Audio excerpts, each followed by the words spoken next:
Welcome back to Full-Time Hockey, and in this episode we're going to continue off from our 2023 NHL Playoff Bracket predictions.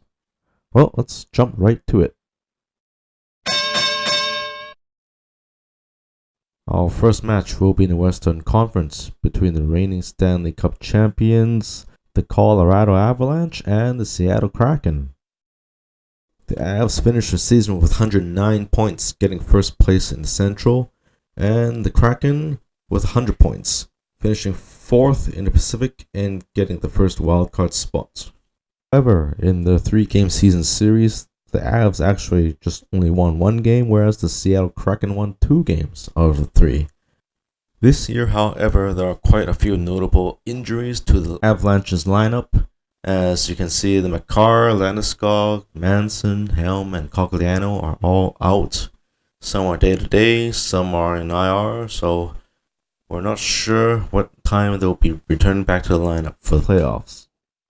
On the Seattle front, the guys that are gone are Donskoy, Burakovsky, and both the goalies, Jones and Draisaitl, are not available. So it'll be up to Philip Grubauer to take the reign in the net and see how far they can go. So in net, it will be Alexander Georgiev versus Philip Grubauer. Now, the edge is quite apparent here, as Georgiev has been like one of the top 2 or 3 goaltenders in the league this year with a .919 save percentage, whereas Grubauer is not performing as well. As you can see, that Grubauer only has an .895 save percentage. So the edge to the Avalanche for goaltending as well. So even though Seattle won 2 games in the regular season versus the 1 Colorado won, I still think the Avs are a better team. They're better built, deeper, and of course they've got like the stats of the higher power play percentage. PK is about the same, but in the last 10 games, the Avs are on a pretty good streak of 8-1-1, so they should bring that momentum into the playoffs. So, the pick here is the Avs to win in 5. Next up, we've got the Vegas Golden Knights playing against the Winnipeg Jets. Golden Knights finished first in the Pacific with 111 points, whereas the Jets only grabbed the second wildcard spot and just made it into the postseason with 95 points, barely edging out the Calgary Flames. If the power play percentages, both teams are going at around just 20%. Penalty kill for Jets are a bit better at 82, where the Golden Knights are only at 77. Now, these stats actually do matter now in this year's version of the playoffs, because after today's 4 games, there's actually been quite a lot of penalty calls. With the exception of the Boston game, all the other 3 games had like nearly 10 penalties in the whole entire game, with the Minnesota game more than 10. So I think this year's playoffs are a little bit different. There will be chances for power plays, so power play and penalty kill stats do matter. In the season series, the Vegas Golden Knights have beaten the Jets in all 3 games they've played, so bonus points here, the edge to the Golden Knights. Alright, let's take a look at the players that are sidelined. So William Carrier, Nolan Patrick, Mark Stone, and Logan Thompson. Now you see the little asterisks between the Stone and Thompson, because they have been reported they will be returning to the game 1 of their playoffs, because they have magically healed from their injuries at exactly the right moment when the cap does not count during the NHL playoffs. So will Stone make a big impact because he hasn't played for a while? Well, let's take a look and we'll find out. As with Winnipeg, Sam Gagner will not be available as he is placed on IR. Now the duel of the goalies. As everybody has noticed, that lately with Vegas Golden Knights. They've been playing 3 or 4 different goalies every different night. So, with the acquisition of Jonathan Quick at deadline, since Logan Thompson was put on IR, now he's back. So we've got Quick, Brossoit, and Logan Thompson. So who will be the starter? Probably Jonathan Quick because of the experience. We'll see on the first game. For Winnipeg, most likely will be Connor Hellebuyck in net as the starter, as I think he has the ability to steal games. Even if Winnipeg does not score much, he will keep the Vegas Golden Knights at bay with his stellar goaltending. Now to Jack Eichel. This is his first ever playoff experience, or first ever playoff appearance in the 7-8 years since joining the league, since he was drafted. So I think he might be pretty hungry to score some goals in the playoffs and make a big splash. So we have to look out for this guy because he has been on a scoring stretch for the last 9-game point streak of 11 assists. And I bet he'll be hungry to get to the second round of the playoffs, since he has not played in any playoff games in his whole career. So again, since we've got this beast in Jack Eichel and the Vegas Golden Knights versus the Winnipeg Jets, which have not been scoring at a very consistent rate lately, we will have to give the edge to the Vegas Golden Knights, and they will take the series in 6.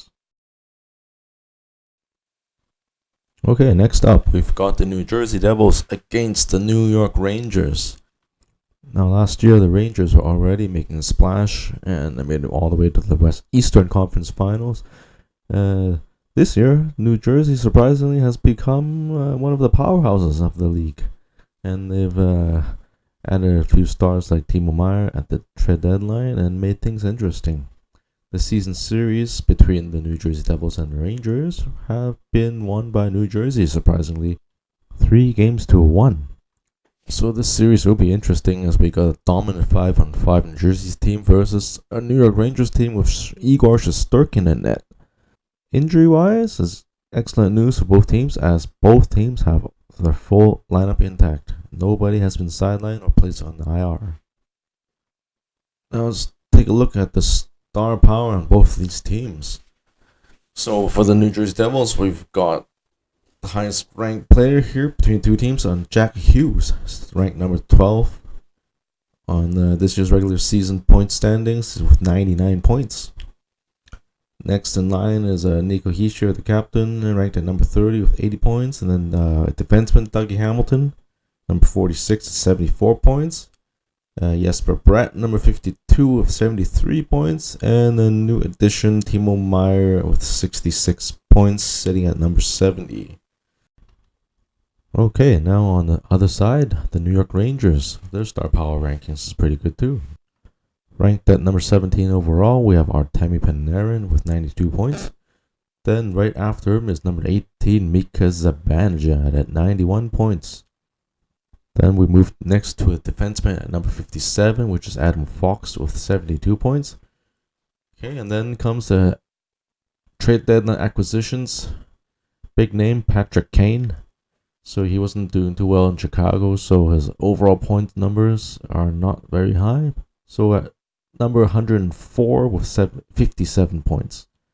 And same with Vlad Tarasenko coming over from the St. Louis Blues, only at number 134 with 50 points. So it will be definitely a fun series to watch, as we've got a bunch of these 50 plus points guys all facing off against each other. And maybe it might go to 7 games. In net, we've got Vitek Vanacek for Devils and Igor Shesterkin for the Rangers. Actually, their save percentages are not far off from each other, with Vanacek at 911 and Shesterkin at 916. So, but Shesterkin probably has a bit more playoff experience than Vanacek. So New Jersey might have a little bit of a tough time getting shots past and into the net through Shesterkin. But all in all, I've got a hunch that the New Jersey Devils seem to be very hungry for this first playoff experience, and they're just gonna be like a bulldozer going through a bunch of big name teams that supposedly would have better chances against them. But if you look at the season series, they won 3 games versus the one that New York won. So I think it might end up going the same direction here. So I'm going to take my chance and say New Jersey wins the series in 6. Alright, now finally arrived to our last matchup. The Toronto Maple Leafs versus the Tampa Bay Lightning. Another rematch from last year's playoffs. Can Toronto do it this year? Can they finally break the curse and win one round of the playoffs? Hopefully, because that's what I bet on. Now we look at the standings after the one's regular season. Toronto finished second in the Atlantic with 111 points, and the Lightning finished in third with 98 points only. So this seems to be a drop-off for the Tampa Bay Lightning. I guess they're overworked after all these, 3 or 4 years making it to the finals and winning the cup twice. Their players are getting older, like Stamkos and Hedman. Even Vasilevsky seems to have taken a step back. So this year might be the year that Toronto can capture the moment and take advantage of the slowing down Tampa Bay Lightning and see if they can beat them. The season series between these two teams was won by 2 games by Toronto versus the 1 game by Tampa Bay. And looking at the sideline, what we have injured here for Toronto, actually, there's a big list for them, but some of them are insignificant players. Players of note are Muzzin and Murray. Well, Muzzin has been off the roster for like the whole year, and Murray got injured again. I don't think he'll be playing in the playoffs unless he gets healed miraculously again. So the net will be Samsonov's. For the Tampa Bay Lightning, they've lost Tanner Jeannot, their new trade deadline acquisition. So that's a big bummer because they seem to have paid quite a lot for this acquisition, including Cal Foote, a 2025 first, a 2024 second round pick, and a third, and a fourth, and a fifth in this year's 2023 NHL draft. So that's a big payoff for one Tanner Jeannot, who seems likely not to play in this series. Star power wise, for the Toronto Maple Leafs, so you got the big 4, of course. So the highest scoring player is Mitch Marner, sitting at number 13th with 99 points, so just 1 point off from 100. Next up is William Nylander at number 20 with 87 points. Then there's superstar Austin Matthews, only with 85 points, sitting at number 22. And no, he did not get 50 goals or 60 goals this year. And lastly, John Tavares, number 29, with 80 points. For the Tampa Bay Lightning, they are still up there with all the rest of the big powerhouses, including number 4, Nikita Kucherov, with 113 points, Mr. Super Assist Man. Next is Braden Point, number 14, with 95 points. Steven Stamkos, number 23, with 84 points. And then at number 80, 81, 85, actually they're all tied at 64 points, is Hagel, Killorn, and Sergachev. So point-wise, they've got a bunch of people up there with a pretty good amount of points. In net, the duel will be Samsonov versus Vasilevsky. So 2 countrymen, 2 Russians against each other. Samsonov with a save percentage of 919 versus Vasilevsky with percentage of only 915. And this year it seems to be Vasi has dropped off a bit. Maybe the team in front of him has been not as good as before in the past. More shots going through, less blocks. I don't know, but seems like this year Vasilevsky is not the superhuman goaltender we have seen in the past, and there are holes that you can shoot through him. So Toronto, if you want to win, you got to take advantage this year and see if you can get past this round. So with this in mind, I'm going to give Toronto the edge over this series, and they will finally win the first playoff series after 7 games and beat the Tampa Bay Lightning. So these are my bracket predictions for these 4 series of games. And this completes my bracket challenge predictions for round 1. Well, that'll be all for this video. So please like, share, and subscribe if you enjoyed this video. And please stay tuned to the next one for the playoff bracket predictions for the second round of the NHL playoffs. See you next time. Bye.